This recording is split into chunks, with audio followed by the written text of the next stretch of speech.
नमस्कार, मैं हूं अभिषेक मिश्रा।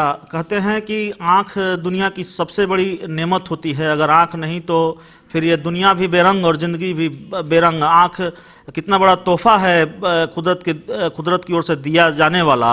और जब आँख नहीं हो तो फिर वो आविष्कार उस आविष्कार कितना महत्वपूर्ण हो जाता है, जिसको ब्रेल लिपि कहते हैं। उस आविष्कार के सहारे, एहसास के सहारे दुनिया को, शिक्षा को पढ़ने का बढ़ने का क्या माध्यम है ब्रेल लिपि, उस पर आज हमारे साथ चर्चा करने के लिए हैं नवल किशोर शर्मा हैं बिहार नेत्रहीन परिषद के, और राकेश कुमार सचिव हैं बिहार विकलांग अधिकार मंच के। ये दोनों व्यक्ति जो हैं वो हमारे साथ चर्चा करेंगे, हमें बताएंगे। इन्होंने दिव्यांगों की प्रतिभा और उनकी क्षमताओं के विकास पर चर्चा के लिए एक आयोजन किया है, जिसके बारे में हम उनसे जानने की कोशिश करेंगे कि इन आयोजनों से उनकी क्षमताओं के विकास में कितनी मदद मिलती है और क्या फ़ायदा होता है।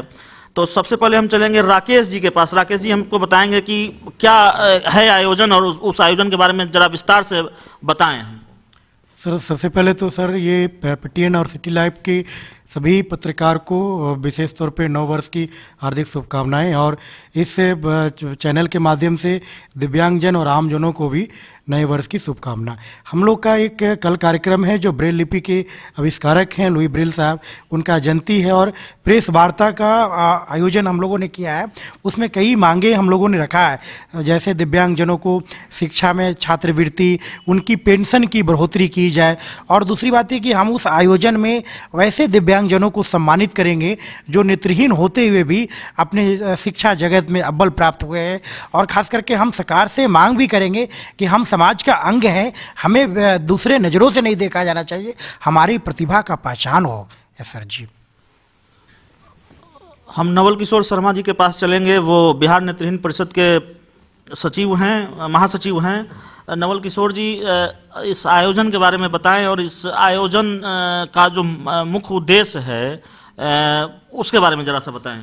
जी, हम लोग 3 जनवरी को लुई ब्रेल साहब की जयंती की पूर्व संध्या पर प्रेस सम्मेलन के माध्यम से कुछ खास बातें करना चाहते हैं। एक सबसे बड़ी बात यह है कि 2018 में इंटर की परीक्षा में जो नेत्रहीन छात्र सबसे अधिक अंक लाए हैं उन्हें हम सम्मानित करना चाहेंगे ब्रेल किट्स देकर, ब्रेल घड़ी, ब्रेल स्लेट आदि चीज़ें देकर सम्मानित करेंगे। जो भी छात्र छात्राएं आए हैं तो हम लोग 4-5 लोगों को सम्मानित करेंगे जिनकी उपलब्धि उल्लेखनीय रही है। दूसरी बात यह है कि इसका उद्देश्य ये है कि आम लोगों को नेत्रहीन सहित दिव्यांगजनों की क्षमताओं के बारे में और समस्याओं के बारे में बताना। क्षमताओं के बारे में इसलिए मैं कह रहा हूँ कि बहुत से लोगों को अभी ये पता नहीं है कि मेरे जैसे दृष्टिबाधित व्यक्ति, मेरे जैसे दिव्यांग व्यक्ति आज विभिन्न क्षेत्रों में सेवाएं दे रहे हैं। जैसे कुछ दृष्टिबाधित लोग आज आईएएस की नौकरी भी कर रहे हैं, जिसकी जानकारी आम लोगों को नहीं है। ज्योतिष विद्या में है, ये चिकित्सा के क्षेत्र में है, इस तरह से वो विभिन्न क्षेत्रों में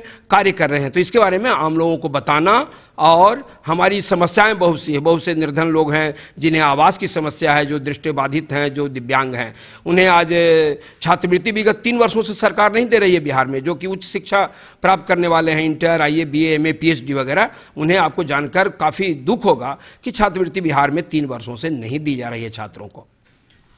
जैसा कि आपने कहा राकेश, नवल किशोर शर्मा जी की क्षमतावान जो दिव्यांग हैं उनको सम्मानित किया जाएगा। तो जो अप्रत्याशित क्षमता हैं जिनको आप सम्मानित करने जा रहे हैं, उन अप्रत्याशित क्षमता वाले दिव्यांगों, जो बहुआयामी प्रतिभा वाले दिव्यांग हैं, उनकी प्रतिभा के बारे में अगर आप कुछ बता सकें, जिनको सम्मानित किया जा रहा है, क्या आधार है उन्हें सम्मानित करने का? एक मैंने कहा आपको कि इंटर की परीक्षा में सबसे अधिक अंक लाने वाले एक संतोष कुमार नाम का नेत्रहीन छात्र है, वो सबसे अधिक अंक लाया है। और उसके बाद एक राजकुमार ठाकुर जी हैं, वो ब्रेल की प्रतियोगिता, ब्रेल लिपि की प्रतियोगिता हम लोगों ने लिखन पाठन प्रतियोगिता करवाई थी, उसमें पूरे बिहार में इस वर्ष वो अव्वल आए हैं, तो उन्हें सम्मानित करेंगे। एक ललिता कुमारी नाम की नेत्रहीन छात्रा है, उसे भी ब्रेल लिपि में महारत हासिल है और उसे भी सम्मानित करेंगे। इस प्रकार हम लोग 4-5 जो खास लोग इस वर्ष ब्रेल की प्रतियोगिता में और अच्छे अंकों से जो परीक्षा उत्तीर्ण किए हैं उन्हें हम सम्मानित करने का कार्यक्रम हमने रखा है। एक बार फिर चलेंगे हम राकेश जी के पास। राकेश जी, आप हमको बताइए कि क्या दिक्कतें आती हैं इस तरह के आयोजन में, और आप जो संयुक्त तत्वाधान में जो 2 संस्थाएं मिलकर कर रही हैं, नेत्रहीन परिषद और बिहार विकलांग जो भी परिषद है, तो क्या दिक्कत आती है और सरकार से ऐसे आयोजनों को क्या प्रोत्साहन मिलता है? ऐसे तो हम लोगों को दिक्कत आती है, आर्थिक दिक्कत है। एक तो कभी कभी हम लोगों को वेन्यू भी नहीं मिल पाता है कि हम लोग कहाँ करें। बहुत सारा जो यहाँ पे जो कार्यक्रम स्थल है वो समतल जगह पे नहीं है, आने जाने में काफ़ी परेशानी होती है। लेकिन कुछ ऐसे लोग हैं जो हम लोग को सपोर्ट करते हैं। हम जब किसी काम को करने के लिए चलते हैं तो उनका काफ़ी हमें सहयोग मिलता है, लेकिन जितना सहयोग मिलना चाहिए समाज से उतना हमें नहीं मिल पा रहा है।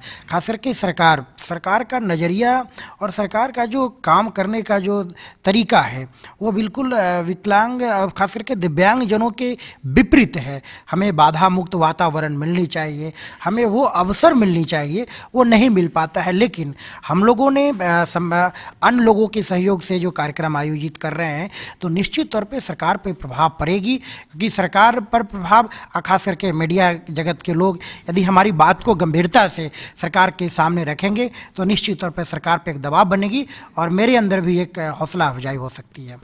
सरकार से किस सहयोग की अपेक्षा आप रखते हैं जो आपको नहीं मिला? जिस सहयोग की अपेक्षा आपको थी कि इस तरह का सहयोग मिलना चाहिए हमारे संस्थान को, दिव्यांगों को, नेत्रहीनों को, जो सहयोग आपको लगता है कि सरकार की तरफ से नहीं मिला अब तक? सर, तो एक तो सबसे पहले सर है कि अभी आप देखेंगे सर ने हमारा कहा कि 3 साल से छात्रवृत्ति लोगों को नहीं मिल रही है। बिहार में आपको जानकर आश्चर्य होगा कि मात्र 400 रुपया दिव्यांग पेंशन मिलता है, वो भी समय पे नहीं मिल रहा है, जबकि अन्य राज्यों में 1500, 2500 इस तरह के दिव्यांग पेंशन है। हम सरकार से करें कि दिव्यांगों के अभी जैसे बहुत सारे बैकलॉग भी बहाली है जो लोगों को नहीं मिल पा रहा है। खास करके यहाँ पे अन्य राज्यों में देखिएगा कि दिव्यांग को मतलब उनको आवास की सुविधा है, दिव्यांग को मतलब पढ़ने की विशेष सुविधा है। अभी राज्य सरकार ने प्रत्येक कॉलेज में लड़कियों का फ्री एजुकेशन है, लेकिन दिव्यांगजनों को उच्च शिक्षा में पैसा लगता है। आप देखेंगे कि यूपीएससी और बीपीएससी पास करने पे अन्य लोगों को 1,50,000 मिलेगा, लेकिन दिव्यांग को कहीं पे कोई सुविधा नहीं है। सर, तो हमारे अंदर भी है प्रतिभा, लेकिन हमें वो सुविधा मिलनी चाहिए जो अपनी मिलेगा तो हम अपनी प्रतिभा को दिखा सकते हैं। अगर समस्याओं को चुनाव से जोड़ें तो एक शब्द जेहन में आता है घोषणा पत्र। फिर हम चलेंगे नवल किशोर शर्मा जी के पास। नवल किशोर शर्मा जी, क्या आपको याद है या आप बता पाएंगे कि जो चुनावी घोषणा पत्र रहे हैं, चाहे 2015 के बिहार विधानसभा के चुनाव हो, 2014 के लोकसभा चुनाव हो, या पिछले जो भी चुनाव रहे हों राज्य विधानसभाओं के या आम चुनाव हों लोकसभा के, तो उन घोषणा पत्रों में दिव्यांगों को लेकर और विकलांगों को लेकर, नेत्रहीनों को लेकर अगर कोई सरकार की ओर से घोषणाएं की गई हों, वादे किए गए हों, और अगर किए गए हों तो क्या वो निभाए गए, पूरे हुए? क्या आपको याद है ऐसी कोई घोषणाएं? हाँ, बहुत अच्छा मुद्दा आपने ये रखा है, बहुत अच्छा प्रश्न है कि आपको जानकर काफ़ी दुख होगा और आश्चर्य होगा कि दिव्यांगों से संबंधित घोषणा पत्र में कभी भी कोई प्राथमिकता आजकल नहीं दी गई, आज तक नहीं दी गई, जबकि हम लोग ये मांग सभी राजनीतिक दलों से करते रहे हैं।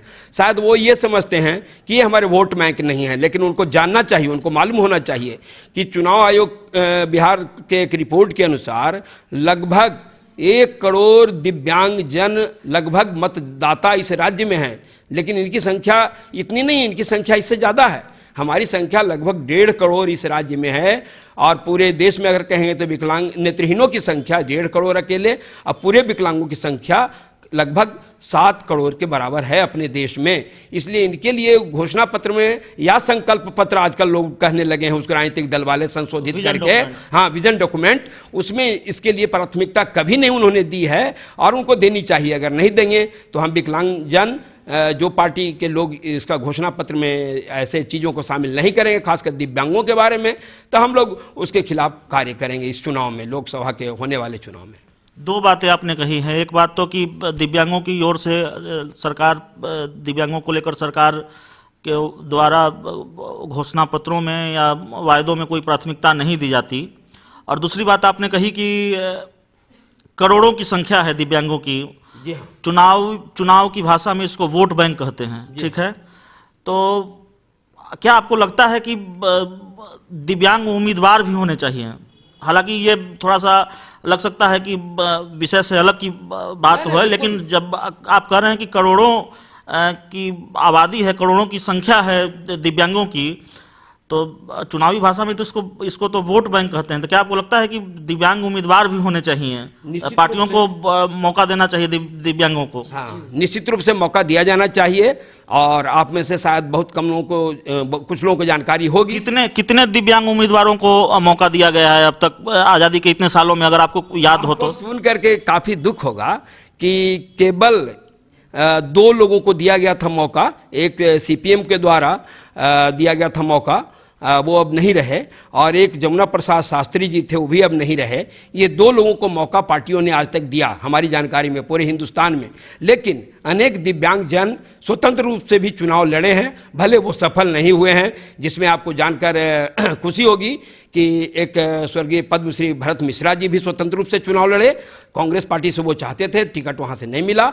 और राकेश जी भी पिछले विधानसभा चुनाव में हिलसा क्षेत्र से स्वतंत्र रूप से चुनाव लड़ चुके हैं। मतलब अगर आपकी बात माने तो राजनीति की मुख्य धारा में अगर कुछ अपवाद को छोड़ दें तो दिव्यांग कभी नहीं रहे, और न ही सरकारों ने, पार्टियों ने, राजनीतिक दलों ने उन्हें मुख्य धारा में लाने की कोशिश की। तो क्या आपको लगता है कि अब ऐसा होना चाहिए?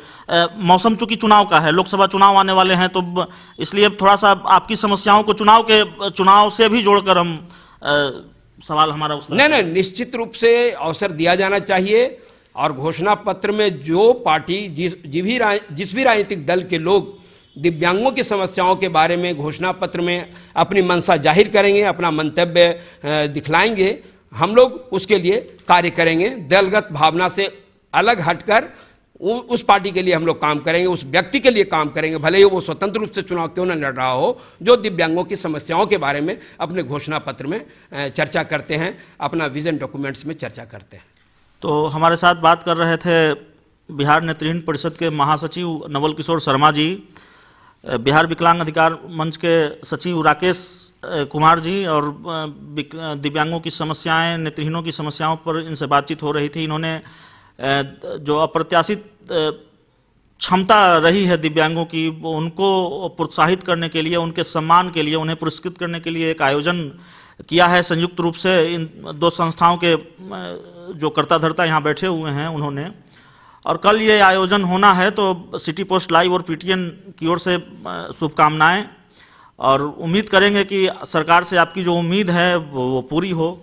अगर आपको हमारा ये कार्यक्रम पसंद आया हो तो इसे दोस्तों के साथ शेयर करें, हमारे यूट्यूब चैनल को सब्सक्राइब करें और बेल आइकन जरूर दबा दें, ताकि हमारी खबरें सबसे पहले आप तक पहुंचती रहें। प्यार, सहयोग और समर्थन के लिए धन्यवाद।